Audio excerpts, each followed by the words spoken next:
यजामहे सुगन्धिं पुष्टिवर्धनम्। नमस्कार फ्रेंड, बहुत बहुत स्वागत अभिनंदन मेरे चैनल एस्ट्रो रेखा में।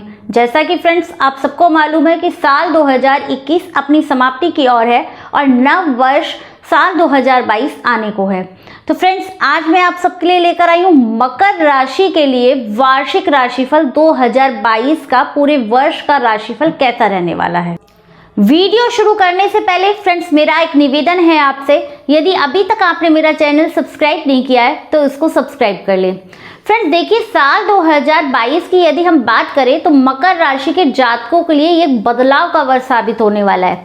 अब देखिए, मकर राशि के जातकों को पहले से ही 7.5 का मध्य चरण चल रहा है, क्योंकि शनि देव जब लगन में गोचर करते हैं चंद्र कुंडली से तो वो समय जातक के ऊपर 7.5 का मध्य चरण होता है। अब देखिए, ये वर्ष बदलाव का क्यों होने वाला है, क्योंकि अप्रैल के महीने में 3 बड़े ग्रहों का गोचर परिवर्तन हो रहा है। अब देखिए कैसे। अब सबसे पहले हम राहु देव की बात करें तो राहु देव का आपके वर्ष के प्रारंभ में पंचम हाउस में गोचर हो रहा है। वो वहां पर 12 अप्रैल तक रहेंगे। 12 अप्रैल के बाद राहु देव अपनी राशि परिवर्तन करके आपके 4th हाउस यानी कि मेष राशि में चले जाएंगे। वहां पर वो वर्ष के अंत तक रहेंगे।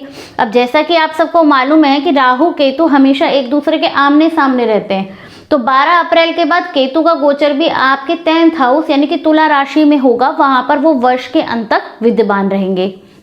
अब देखिए, यदि हम देव गुरु बृहस्पति की बात करें तो गुरु का गोचर वर्ष के प्रारंभ में आपके 2nd हाउस कुंभ राशि में हो रहा है। अब वो वहां पर 14 अप्रैल तक रहेंगे। 14 अप्रैल के बाद देवगुरु बृहस्पति अपनी स्वराशि मीन राशि यानी मकर राशि के जातकों के 3rd हाउस में गोचर करेंगे।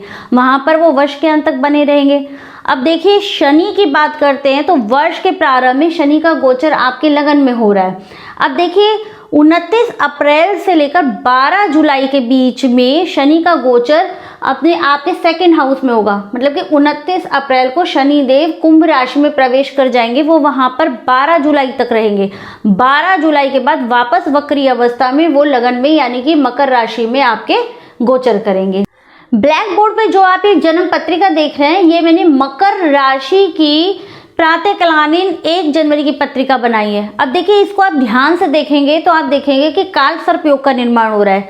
सारे ग्रह राहु और केतु के मध्य में आ गए, तो ऐसे में मकर राशि के जातकों के ऊपर वर्ष के प्रारंभ में काल सर्प योग का निर्माण हो रहा है। उसका प्रभाव भी आपके ऊपर वर्ष भर रहेगा। अब देखिए, आपको जो मेरे राशिफल है उसको आप चंद्र कुंडली के आधार पर देखिए, चंद्र राशि के ऊपर यानी मून साइन के आधार पर ही देखें। फ्रेंड्स अब बात करते हैं हम मकर राशि के जातकों के लिए विस्तार से। तो सबसे पहले हम बात करते हैं मकर राशि के जातकों की सेहत के बारे में। अब यदि हम सेहत की बात करें मकर राशि के जातकों की, तो उनकी सेहत साल 2022 में कुछ खराब भी रहने वाली है। उनको कुछ सेहत संबंधी समस्याएं रहेंगी। अब देखिए, उसका मुख्य कारण ये है कि वर्ष के प्रारंभ में ही आपके लगन पर शनि का गोचर रहेगा। यदि हम थोड़े समय को छोड़ दें, 29 अप्रैल से लेकर 12 जुलाई तक का समय यदि हम छोड़ देते हैं तो बाकी लगभग पूरे वर्ष शनि का गोचर आपके लगन पे रहेगा। तो ऐसे में शनिदेव आपको कुछ ना कुछ मानसिक या शारीरिक समस्या अवश्य देंगे। अब यदि हम राहु की बात करते हैं तो देखिए, राहु का वर्ष के प्रारंभ में आपके पंचम हाउस में गोचर है, जिसकी 5वीं सीधी दृष्टि आपके लगन पर पड़ रही है। तो ऐसे में 12 अप्रैल तक राहु देव भी आपको कुछ ना सेहत संबंधी समस्याएं देंगे। अब देखिए, अगर हम गुरु की बात करते हैं तो गुरु का गोचर आपके 2nd हाउस में, परंतु देव गुरु बृहस्पति आपके 12th हाउस के स्वामी भी है और 3rd हाउस के स्वामी भी है। तो ऐसे में जब 14 अप्रैल के बाद गुरु का गोचर अपने 3rd हाउस में होगा, हालांकि वो वहां पर स्वग्रही के हैं, लेकिन परंतु साथ साथ क्योंकि वो 12th हाउस के स्वामी भी है, तो ऐसे में आपको कोई पेट से संबंधित समस्या गुरुदेव अवश्य देंगे।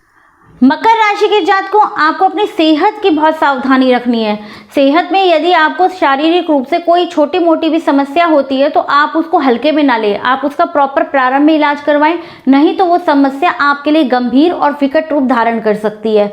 अब देखिए फ्रेंड्स, आपको शनि के बीज मंत्रों का उनका नियमित जाप करना चाहिए, क्योंकि शनि का गोचर आपके लगन में है। ऐसे में आपको शनि के बीज मंत्र ओम प्राम प्रीम प्रोम से शनिचराय नमः का नियमित रूप से जाप करें, जिससे कि आपको सेहत संबंधी समस्याओं में अवश्य रिलीफ प्राप्त होगा। अब बात करते हैं मकर राशि के जातकों के लिए धन की स्थिति की।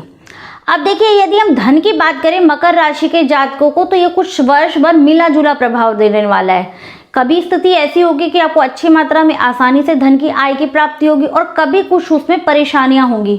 अब देखिए, यदि हम अप्रैल तक के समय की बात करें, वर्ष के प्रारंभ के जो 3.5 महीने हैं, जब तक गुरुदेव का गोचर आपके सेकंड हाउस में होगा, मतलब कि 14 जो अप्रैल तक का समय, उसमें आपको आय होती रहेगी।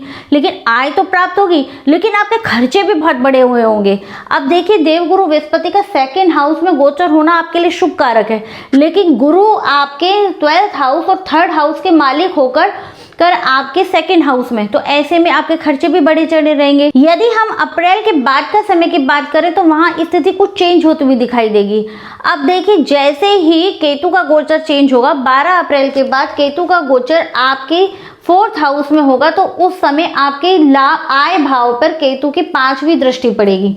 तो ऐसे में कहीं ना कहीं आपकी आय को केतु रोकेंगे। और दूसरी तरफ 14 अप्रैल के बाद गुरु का गोचर भी आपके 3rd हाउस में होगा, तो ऐसे में आय में कुछ कमी होगी। फ्रेंड्स, अब आप 2 डेट नोट करके रख सकते हैं अपने पास, 17 मई से लेकर 27 जून और दूसरी डेट 16 अक्टूबर से लेकर 13 नवंबर तक। ये 2 डेट आप नोट करके रख सकते हैं। इस समय आपकी राशि के ऊपर आपके मंगल का प्रभाव रहेगा, तो जिससे कि जातक के अंदर, मकर राशि के जातकों के अंदर ऊर्जा का संचार रहेगा, स्फूर्ति रहेगी और उनको उस समय में आय की प्राप्ति होगी। अब देखें, अगर हम ओवरऑल बात करते हैं, तो पूरे वर्ष भर आय के संबंध में आपको, मकर राशि के जातकों, आपको मिला जुला प्रभाव मिलने वाला है। फ्रेंड्स, अब बात करते हैं मकर राशि के जातकों की कैरियर की, उनके कार्य व्यवसाय, उनकी नौकरी की। अब देखिए, यदि हम मकर राशि के जातकों के कैरियर की बात करें, तो उनके लगन में शनि का गोचर है, उनको 7.5 के मध्य चरण का प्रभाव भी है। तो ऐसे में शनिदेव जातक से मेहनत करवाएंगे, जातक की मेहनत बढ़ा देंगे। अब देखिए, ये वो समय होगा कि जब जातक यदि मेहनत करेगा तो सफल हो जाएगा। यदि ऐसे में मकर राशि के जातकों, आप इस पीरियड काल में यदि आलस करते हैं, तो फिर आप सफल नहीं हो सकते, तो आपके कार्य व्यवसाय में कहीं ना कहीं रुकावट बनेगी। अब देखिए, शनि की 10वीं दृष्टि आपके कार्य भाव यानी आपके 10th हाउस पे जा रही है, तो ऐसे में कहीं ना कहीं आपको कार्य व्यवसाय संबंधित कुछ ना कुछ शनिदेव अवश्य ही समस्याएं देंगे। दूसरी तरफ यदि हम राहु की बात करें, तो राहु देवी 12 अप्रैल के बाद आपके 4th हाउस में गोचर करेंगे, जिसके सीधी 7वीं दृष्टि आपके 10th हाउस पे जाएगी। तो ऐसे में ये वो पीरियड काल होगा कि जबकि आपके कार्य व्यवसाय में कुछ आप परिवर्तन करने की सोच सकते हैं। अब देखिए, वैसे भी मैंने अपने अनुभव में ये पाया है कि जब भी 7.5 की मध्य ढैया होती है, जातक के ऊपर मध्य चरण होता है, तो उस समय व्यक्ति अपने कारोबार में कुछ चेंज करने की सोचता है। बहुत से लोगों को मैंने देखा है कि यदि वो नौकरी कर रहे होते हैं तो वो व्यापार की तरफ जाने लगते हैं, और यदि कोई जातक व्यापार इत्यादि कर रहा होता है तो वो उस समय नौकरी में जा सकता है। तो इस समय का जो पीरियड काल होगा अप्रैल के बाद का साल 2022 में, तो आपको कहीं ना कहीं कार्य व्यवसाय से संबंधित आपको समस्याएं देता हुआ दिखाई देगा। अब देखिए, यदि हम 10th लॉर्ड की बात करें, तो 10th लॉर्ड की भी कार्य व्यवसाय के क्षेत्र में काफी भूमिका होती है। अब देखिए, मैं आपको एक डेट बताती हूँ, उसको आप नोट करके रख सकते हैं। 7 जुलाई से 31 अगस्त तक आपके जो 10th लॉर्ड है, उसका आपके कार्य व्यवसाय पे अशुभ प्रभाव रहेगा। ये वो पीरियड काल होगा कि जबकि आपको अपने कारोबार में समस्याएं देखने को मिलेगी। अब देखिए, अगर हम ओवरऑल गोचर की बात करें, तो कहीं ना कहीं ये वर्ष 2022 आपको समस्याएं कार्य व्यवसाय में कुछ व्यवधान देता हुआ दिखाई दे रहा है, क्योंकि इसमें आपको अति आवश्यक है कि आप शनि के बीज मंत्रों का जाप करते रहें लगातार। अब बात करते हैं मकर राशि के विद्यार्थी यानी स्टूडेंट वर्ग की। अब देखिए, वर्ष के प्रारंभ में ही राहु का गोचर आपके 5th हाउस में। अब देखिए, जब भी राहु का गोचर 5th हाउस में होता है, तो ऐसे में वो जातक को डबल माइंडिंग, कुछ कंफ्यूज सा, कुछ निर्णय ना ले पाने की स्थिति में लगाता है। कि ऐसे में जब भी राहु का गोचर आपके 5th हाउस में होता है, तो उस समय जातक कुछ निर्णय ठीक से नहीं ले पाता। इसलिए 12 अप्रैल तक का जो समय होगा, उसमें कहीं ना कहीं विद्यार्थी वर्ग को कुछ समस्याएं रहेंगी, कुछ उनको कंफ्यूजन पैदा होगी। लेकिन जैसे ही 14 अप्रैल के बाद देवगुरु बृहस्पति का गोचर आपके 3rd हाउस में होगा, तो उस समय गुरु की सीधी दृष्टि आपके भाग्य भाव पे पड़ेगी, 7वीं दृष्टि। अब देखिए, उस समय जो विद्यार्थी पढ़ना चाहते हैं, उच्च अध्ययन करना चाहते हैं, उनके लिए ये शुभ समय होगा। वो बाहर जाकर अपने उच्च अध्ययन कर सकते हैं।